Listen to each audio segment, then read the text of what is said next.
الحمد للہ وکفا وسلام علی عبادہ الذین اصطفیٰ اما بعد بسم اللہ الرحمن الرحیم عن ابن عمر وعائشة رضی اللہ عنہما قال رسول اللہ صلی اللہ علیہ وسلم ما زال جبریل یوصینی بالجار حتی ظننت انہ سیورثہ او کما قال۔ حضرت عبداللہ بن عمر رضی اللہ عنہما اور حضرت عائشہ رضی اللہ تعالی عنہا ان سے روایت ہے، یہ فرماتے ہیں کہ آپ صلی اللہ علیہ وسلم نے ارشاد فرمایا، ما زال جبریل یوصینی بالجار، جبریل امین ہمسائے کے متعلق ہمیشہ ہی مجھے وصیت کرتے رہے، حتی ظننت انہ سیورثہ، یہاں تک کہ میں نے خیال کیا کہ وہ اس کو وارث ہی بنا دیں گے۔ اسلام میں جہاں اور حضرات کے حقوق بیان فرمائے گئے، وہاں پڑوسی کے بھی بہت زیادہ حقوق بیان فرمائے گئے۔ قرآن مجید میں بھی ہے، والجار ذی القربى والجار الجنب والصاحب بالجنب وابن السبیل۔ ایک تو رشتہ دار ہو، ہمسایہ ہو، اور دوسرا اجنبی ہے، ہمسایہ ہے۔ بہرحال ہمسائے کے حقوق کے خیال کا اسلام حکم دیتا ہے۔ اور اس حدیث پاک میں آپ صلی اللہ علیہ وسلم نے ارشاد فرمایا کہ جبریل امین ہمسائے کے متعلق ہمیشہ ہی وصیت کرتے رہے، اور یعنی اتنی تاکید کے ساتھ ہو گئی پڑوسیوں کے حقوق کے، آپ نے فرمایا میں نے یہ خیال کیا انہ سیورثہ، کہ ان کو وارث ہی بنا دیں گے۔ ظاہر ہے وارث انسان کی اپنی نسل میں، اولاد میں کوئی ہوا کرتا ہے۔ پڑوسی کے اتنے حقوق بیان فرمائے گئے کہ آپ صلی اللہ علیہ وسلم نے یہ جملہ ارشاد فرمایا، انسان کو اپنے گھر والوں کے بعد سب سے زیادہ اور تقریباً روزانہ اپنے پڑوسیوں سے واسطہ پڑتا ہے۔ پڑوسیوں کے حالات، اخلاق مختلف ہوتے ہیں، ان کے بچے بھی ظاہر ہے قریب ہونے کی وجہ سے گھر آ جاتے ہیں، بعض دفعہ بچوں میں لڑائی بھی ہو جاتی ہے۔ ایسے ہی اگر دیہات کے ماحول میں دیکھیں، جیسے اس دور میں ہوتا تھا، آج کل اس طرح جیسا کہ قریب گھر ہیں، شہروں میں عام طور پہ جانور لوگ نہیں رکھتے، اس دور میں ہوتا تھا، اب بھی دیہاتوں میں ہے کہ جانور ہوتے ہیں، بعض دفعہ دروازے نہیں لگے ہوتے گھروں میں، دیہات میں پڑوسی کی بکری، مرغی، کوئی جانور بھی آ جاتا ہے گھر میں۔ تو بہرحال ان چیزوں سے انسان ناگواری محسوس کرتا ہے، ناگواری ہو جاتی ہے ان چیزوں سے، اور پھر یہ ناگواری بڑھتے بڑھتے بعض دفعہ کینے اور بغض تک پہنچ جاتی ہے، اور پھر یہ تعلقات کے ختم ہونے تک نوبت آ جاتی ہے کہ بندہ ان سے تعلقات ہی ختم کر دیتا ہے، قطع تعلق ہی کر لیتا ہے، اور پھر بعض دفعہ دشمنی پھر اتنی بڑی کہ ہر ایک دوسرے پر زیادتی کرنا شروع کر دیتا ہے، اور گھروں میں بیٹھ کے غیبت، تہمت، بلکہ بعض دفعہ مقدمے تک نوبت آ جاتی ہے، عدالتوں تک پہنچ جاتے ہیں۔ اور ایسا بھی ہوتا ہے کہ بعض مرد اور عورت تیز مزاج اور تیز زبان ہوتے ہیں، بغیر کسی وجہ کے اپنی بد زبانی سے لڑائی کا سامان پیدا کر دیتے ہیں، لڑائی ہو جاتی ہے۔ عورتوں کی بد زبانی اور تیز کلامی تو بعض مرتبہ اس حد تک پہنچ جاتی ہے کہ پورا محلہ ان سے بیزار رہتا ہے۔ آپ صلی اللہ علیہ وسلم سے عرض کیا گیا کہ ایک عورت ہے، نماز پڑھتی ہے، صدقہ کرتی ہے، نفلی روزے بھی کثرت سے رکھتی ہے، لیکن اس سب کے باوجود اس میں ایک بات یہ ہے کہ اپنی بد زبانی سے پڑوسیوں کو تکلیف دیتی ہے۔ آپ صلی اللہ علیہ وسلم نے ارشاد فرمایا، حدیث کے الفاظ ہیں ہیا فی النار، فرمایا وہ آگ میں ہے، یعنی دوزخی ہے۔ اب دیکھیں، پڑوسیوں کو ستانے کے سامنے نماز روزوں کی کثرت سے بھی کام نہیں چلا۔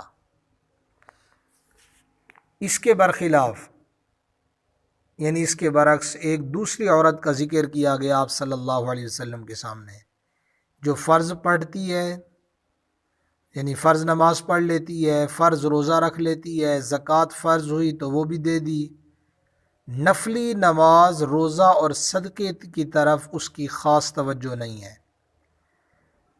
لیکن یاد رکھیں، فرض عبادت پوری کرنی پڑتی ہے۔ یہ جو پہلی عورت کا تذکرہ آیا، اس کے متعلق ہے کہ نفلی روزے، نفلی صدقہ، یعنی نفلیں وغیرہ، فرض تو وہ ضروری ہے، چاہے جو بھی ہو، تو فرض تو بہرحال پڑھنے ہیں۔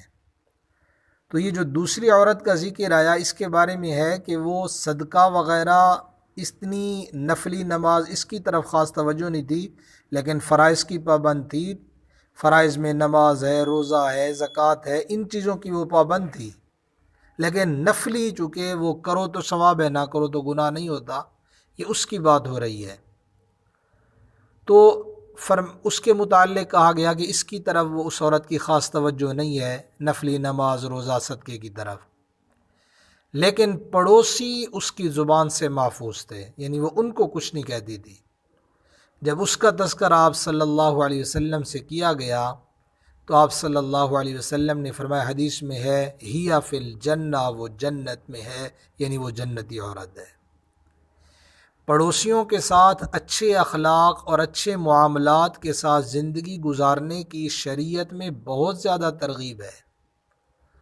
اس سے جو تکلیف پہنچے اس پر صبر کرے، اور اپنی طرف سے کوشش کرے کہ اس کو کسی قسم کی کوئی تکلیف نہ پہنچائے، اس کی مشکلات مصائب میں کام آنے کی کوشش کرے، جہاں تک ممکن ہو اس کی مدد بھی کرے۔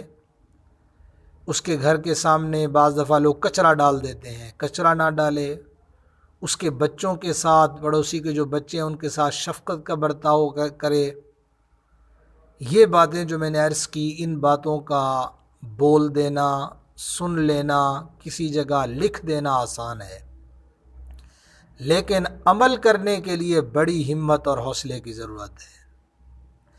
اگر کسی طرح سے کسی کے ساتھ اچھا سلوک نہیں کر سکتے تو کم سے کم اتنا تو ضرور کرے کہ اس کو تکلیف تو نہ پہنچائی جائے۔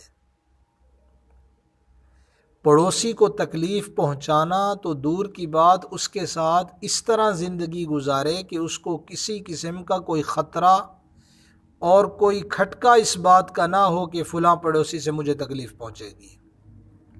میں اس پر کچھ حدیثیں عرض کرتا ہوں۔ ایک مرتبہ آپ صلی اللہ علیہ وسلم نے ارشاد فرمایا، آپ نے فرمایا واللہ لا یؤمن، واللہ لا یؤمن، واللہ لا یؤمن، حدیث کے الفاظ ہیں۔ آپ صلی اللہ علیہ وسلم نے 3 مرتبہ یہ جملہ ارشاد فرمایا، اللہ کی قسم وہ مومن نہیں ہے، اللہ کی قسم وہ مومن نہیں ہے، اللہ کی قسم وہ مومن نہیں ہے۔ تو صحابہ نے عرض کیا، اللہ کے رسول صلی اللہ علیہ وسلم کس کے بارے میں ارشاد فرما رہے ہیں؟ آپ نے فرمایا، جس کا پڑوسی اس کی شرارتوں سے محفوظ نہیں ہے۔ کتنی بڑی، یعنی کیسے الفاظ حدیث میں ارشاد فرمائے۔ ایک روایت میں ہے آپ صلی اللہ علیہ وسلم نے ارشاد فرمایا، وہ شخص جنت میں داخل نہیں ہوگا جس کا پڑوسی اس کی شرارتوں سے بے خوف نہ ہو۔ ایک روایت ابن ماجہ حدیث پاک کی کتاب ہے، اس میں ہے، حضرت عبداللہ بن مسعود رضی اللہ تعالیٰ عنہ فرماتے ہیں، ایک شخص نے آپ صلی اللہ علیہ وسلم سے عرض کیا، یا رسول اللہ صلی اللہ علیہ وسلم، میں اپنے بارے میں کیسے جان سکتا ہوں کہ میں اچھا ہوں یا برا ہوں؟ آپ صلی اللہ علیہ وسلم نے فرمایا، جب تو اپنے پڑوسیوں سے سنے کہ وہ تیرے بارے میں یہ کہہ رہے ہیں کہ تو اچھے کام کرنے والا ہے تو اچھا ہے، اور جب تو سنے کہ وہ تیرے بارے میں یہ کہہ رہے ہیں کہ تو برے کام کرنے والا ہے تو برا ہے۔ یہ اس لیے فرمایا کہ انسان کے اچھے برے اخلاق اگر دیکھیں تو سب سے زیادہ اور سب سے پہلے پڑوسیوں کے سامنے آتے ہیں، چونکہ ان کے ساتھ رہتا ہے اور اس کا بار بار اٹھنا بیٹھنا وہ دیکھنے میں آتا ہے، اور دیکھنے کا تجربہ کرنے کا موقع بھی ملتا ہے کہ وہ لوگ اس کو دیکھتے رہتے ہیں، اس کو گواہی دیں گے وہ اسی حساب سے کہ یہ اچھا ہے یا برا ہے۔ ایک دن حضرت عائشہ رضی اللہ تعالیٰ عنہ نے آٹا پیس کر چھوٹی چھوٹی روٹیاں پکائی، اس کے بعد ان کی آنکھ لگ گئی۔ اسی دوران کوئی پڑوسن کی بکری آئی اور وہ روٹیاں کھا گئی۔ آنکھ کھلنے پر حضرت عائشہ رضی اللہ تعالیٰ نے اس کے پیچھے دوڑی بھی صحیح۔ یہ دیکھ کر آپ صلی اللہ علیہ وسلم نے فرمایا، اے عائشہ، ہمسایہ کو اس کی بکری کے بارے میں نہ ستاؤ۔ ایک روایت میں حضرت ابن عباس رضی اللہ عنہما سے وہ فرمایا کہ میں نے آپ صلی اللہ علیہ وسلم سے سنا ہے کہ وہ شخص مومن نہیں ہے جو پیٹ بھر لے اور اس کا پڑوسی اس کی بغل میں بھوکا ہو۔ خود تو پیٹ بھر کے کھایا ہے، ساتھ میں پڑوسی رہتا ہے، وہ بیچارہ بھوکا ہے۔ ایک حدیث میں فرمایا کہ قیامت کے دن سب سے پہلے مدعی اور مدعا علیہ دو پڑوسی ہوں گے۔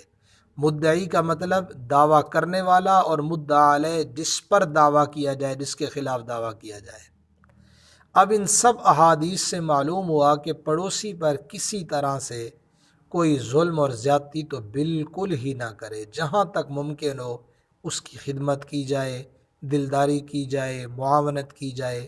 اسلام ایسا مذہب ہے جو ہر ایک کے حقوق بیان کرتا ہے۔ تو بہرحال آج کی اس مختصر گفتگو میں پڑوسی ہمسائے کے متعلق کچھ باتیں عرض کی، جو کچھ کہا سنا، اللہ تعالیٰ ان باتوں پہ صحیح معنی میں عمل کی توفیق بخشیں۔ ہمارے معاشرے میں اگر دیکھا جائے نا تو اللہ بچائے، اللہ تعالیٰ محفوظ رکھے، تقریباً زیادہ ستایا پریشان ہمسائے کو کیا جاتا ہے۔ بعض دفعہ لوگوں کا اللہ بچائے ذہن ہوتا ہے کہ اس کو تو ہم نے سکون سے بیٹھنے نہیں دینا، یہ ذہن ہوتا ہے۔ اور دوسری طرف اگر ہم اسلامی تعلیمات کو دیکھیں، کیونکہ ہم مسلمان ہیں، اسلامی تعلیمات کو اگر ہم دیکھیں تو اسلام میں کتنے ان کے حقوق بتائے گئے کہ ہمسائے کا اتنا خیال کیا جائے۔ جو میں نے شروع میں بھی حدیث پڑھی کہ آپ نے فرمایا گمان ہونے لگا کہ ان کو وارث ہی نہ کر دیا جائے، وارث بنا دیا جائے ان کو، اتنے حقوق ان کے بیان کیے گئے۔ بہرحال اللہ تعالیٰ پوری امت مسلمہ کو ہدایت نصیب فرمائے۔ جو کچھ کہا سنا، اللہ تعالیٰ ان باتوں پہ صحیح معنی میں عمل کی توفیق بخشیں۔ جو کمی کوتاہی ہوئی اللہ تعالیٰ درگزر فرمائیں، معاف فرمائیں۔ اللہ تعالیٰ اعمال صالحہ کی توفیق عطا فرمائیں۔ وآخر دعوانا ان الحمد للہ رب العالمین۔